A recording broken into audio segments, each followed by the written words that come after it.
নমস্কার, সনাতন ধর্মকথা চ্যানেলে আপনাদের সবাইকে স্বাগত। আজ বৈশাখ মাসের ২৭ তারিখ রবিবার, শুক্লপক্ষের চতুর্দশী তিথি। মহাভারতের আদি পর্বের ৯০তম অধ্যায়ে যজাতির বিবিধ সৎ নীতি কথন পর্ব শুরু করব। নারায়ণং নমস্কৃত্য নরং চৈব নরোত্তমং দেবীং সরস্বতীং ব্যাসাং ততো জয়মুদীরয়েৎ। ঋষি অষ্টক বললেন, মহারাজ, ইন্দ্রের বনে অযুত শতাব্দী বাস করে কি কারণে তা পরিত্যাগ করে পৃথিবীতে পুনরায় গমন করলেন? রাজা বললেন, হে অষ্টক, যেমন জ্ঞাতি বা সজ্জন নির্ধন মানুষকে পরিত্যাগ করে, তেমনি ইন্দ্র আদি দেবতারা পুণ্যহীন ব্যক্তিকে দেবলোক থেকে নিক্ষেপ করে থাকেন। তখন অষ্টক বললেন, মহারাজ, আপনি তত্ত্বজ্ঞানী, এখন বলুন দেখি, স্বর্গে কি কারণে পুণ্য ক্ষয় হয় এবং কোন পুণ্য করলে কোন ধামে গমন করতে পারে? এই বিষয়ে আমার যথেষ্ট সন্দেহ আছে। যজাতি প্রত্যুত্তরে বললেন, পুণ্য ক্ষয় হলে মানুষেরা বিলাপ এবং পরিতাপ করতে করতে দেবলোক থেকে আবার সেই মর্তলোক স্বরূপ ঘোর নরকে পতিত হয়। ভৌম কলেবর অর্থাৎ পার্থিব দেহ ধারণ করে নানা প্রকার উপভোগে আসক্ত হয়ে শৃগাল কুকুরের তৃপ্তির জন্য পুত্র পৌত্রাদিক্রমে বংশবৃদ্ধি করতে থাকে। অতএব যে কর্ম করলে পৃথিবীতে অত্যন্ত কষ্ট ভোগ করতে হয়, এমন গর্হিত কর্মে অত্যন্ত অবজ্ঞা এবং একান্ত অশ্রদ্ধা প্রকাশ করা কর্তব্য। হে অষ্টক, যা কর্তব্য তা সমস্তই বললাম, এখন আর কি শুনবে বলো? অষ্টক বললেন, মহারাজ, স্বর্গচ্যুত হয়ে নরলোকে আগমন করার সময় পথের মধ্যে পতঙ্গেরা নরকলেবর ভক্ষণ করে থাকে। তবে কিভাবে তারা এই পৃথিবীতে আবির্ভূত হয়, আর কেনই বা এই নরলোককে নরক বলে নির্দেশ করলেন? রাজা বললেন, মানুষেরা জননী জঠর থেকে পূর্বের কর্মফল অনুযায়ী দেহ লাভ করে এই পৃথিবীতে বিচরণ করে এবং এখানেই পতিত হয়ে লক্ষ লক্ষ বৎসর অতিবাহিত করে। এই জন্য পৃথিবীকে নরক বলে উল্লেখ করলাম। পৃথিবীতে পতিত হবার সময় তীক্ষ্ণ দংষ্ট্র ভয়ঙ্কর ভৌম রাক্ষসগণ পতন উন্মুখ ব্যক্তিকে কষ্ট দান করে থাকে। অষ্টক জিজ্ঞাসা করলেন, মহারাজ, পাপের প্রভাবে দেবলোকচ্যুত মানুষকে যদি ভীমরূপী রাক্ষসগণ পথের মধ্যে গ্রাস করে, তবে তারা কিভাবে পুনরায় এই পৃথিবীতে আবির্ভূত হয়? কিভাবেই বা ইন্দ্রিয় সম্পন্ন হয়, আর কি প্রকারেই বা তারা গর্ভে আবিষ্ট হয়? রাজা উত্তরে বললেন, অশ্রুপ্রবাহে জল ভাবাপন্ন মানুষের শরীর রেতরূপে পরিণত হয়ে পৃথিবীর বনস্পতি, ঔষধি, ফল, পুষ্প এবং পঞ্চভূতে বিলীন হয়। সেই ফলাদি ভক্ষণ করলে রেত জন্মে।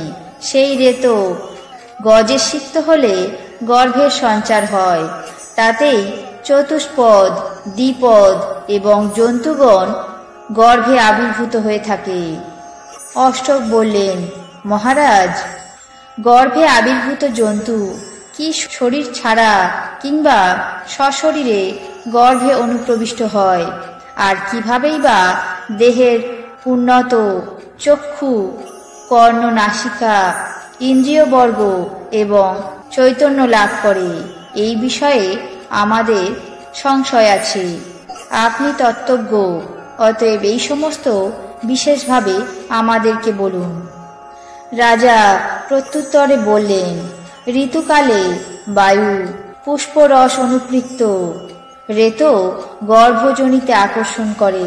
সেই রেতো প্রথমে তন্মাত্ররূপী অর্থাৎ রূপ, শব্দ, গন্ধ, রস এবং স্পর্শরূপে ক্রমশ গর্ভকে বৃদ্ধি করতে থাকে।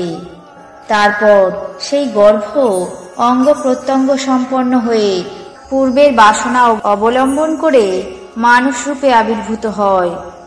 মানুষ জন্মমাত্রই চৈতন্য লাভ করে শ্রবণ ইন্দ্রিয় দ্বারা শব্দ, চক্ষু দ্বারা রূপ, ঘ্রাণ ইন্দ্রিয় দ্বারা গন্ধ, জিহ্বা দ্বারা রস, ত্বক ইন্দ্রিয় দ্বারা শীত, উষ্ণ প্রভৃতি স্পর্শ অনুভব করতে এবং মন দিয়ে সমস্ত ভাব বুঝতে পারে।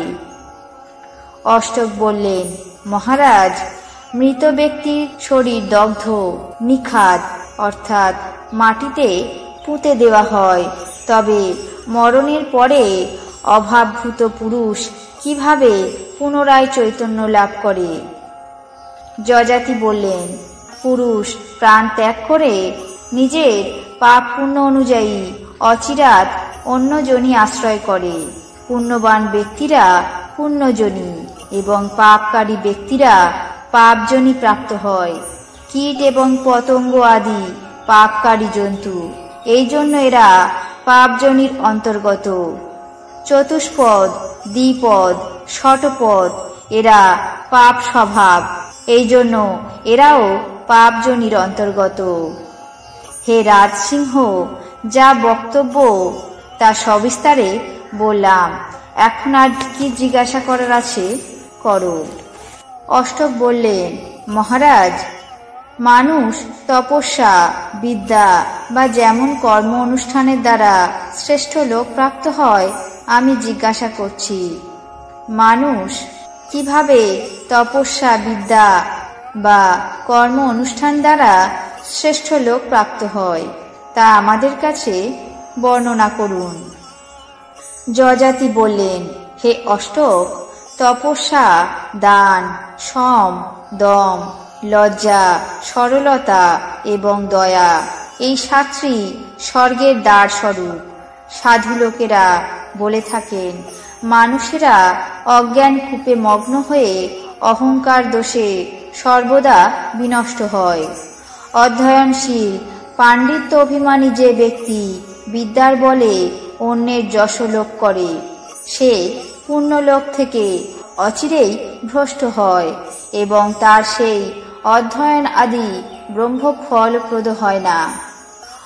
অগ্নি, হোম যজ্ঞ, মৌন ব্রত, অধ্যয়ন, যজ্ঞ অনুষ্ঠান এই 4 প্রকারের কর্ম শুভ ফলপ্রদ হয়, কিন্তু দম্ভ অহংকারের সঙ্গে অনুষ্ঠিত হলে এর ফল ভয়ঙ্কর হয়, অর্থাৎ হর্ষ প্রকাশ ও অপমানে ভয় পেও না। সাধু ব্যক্তিরা সাধুদেরকে সর্বদাই সৎকার করে থাকেন। অসাধুরা কখনো সাধু বুদ্ধি লাভ করতে পারে না। এত দান করলাম, এত যজ্ঞ করলাম, এত অধ্যয়ন করলাম এবং এত ব্রত অনুষ্ঠান করলাম, এমন অহংকার অতীব ভয়ঙ্কর হয়। অতএব এগুলি সর্বদা পরিত্যাগ করা উচিত। যে সকল মুনি ঋষি সকলের আশ্রয় দিয়ে থাকেন, তাদের সঙ্গে সঙ্গ করলে ইহলোকে কীর্তি এবং পরলোকে সদ্গতি লাভ হয়। আজ মহাভারতের আদি পর্বের 90তম অধ্যায়ে যযাতির বিবিধ সৎ নীতি কথন পর্ব এখানেই শেষ করছি। বাকি অংশ আগামী পর্বে পাঠ করে শোনাব। এখন জেনে নেব আজকের দিনে 12টি রাশির রাশিফল। মেষ, দ্রব্য লাভের সম্ভাবনা। বৃষ, উৎপাদন বৃদ্ধি। মিথুন, বিলাসিতায় ব্যয় হবার সম্ভাবনা। কর্কট, ভাগ্য লাভ। সিংহ, মানসিকভাবে আঘাত পাবার সম্ভাবনা। কন্যা, সম্পর্কে উন্নতি হওয়ার সম্ভাবনা। তুলা, বন্ধু বিবাদ হওয়ার সম্ভাবনা। বৃশ্চিক, মামলায় জয়লাভ করার সম্ভাবনা। ধনু, উপার্জন বৃদ্ধি হওয়ার সম্ভাবনা। মকর, সদ্বুদ্ধি লাভ। কুম্ভ, ঋণ বৃদ্ধি পাওয়ার সম্ভাবনা। মীন, প্রতারিত হওয়ার সম্ভাবনা। এই ছিল 12টি রাশির রাশিফল। আপনাদের কেমন লাগলো তা অবশ্যই কমেন্ট বক্সে জানাবেন। চ্যানেলটিকে সাবস্ক্রাইব করবেন, লাইক করবেন, শেয়ার করবেন। ধন্যবাদ।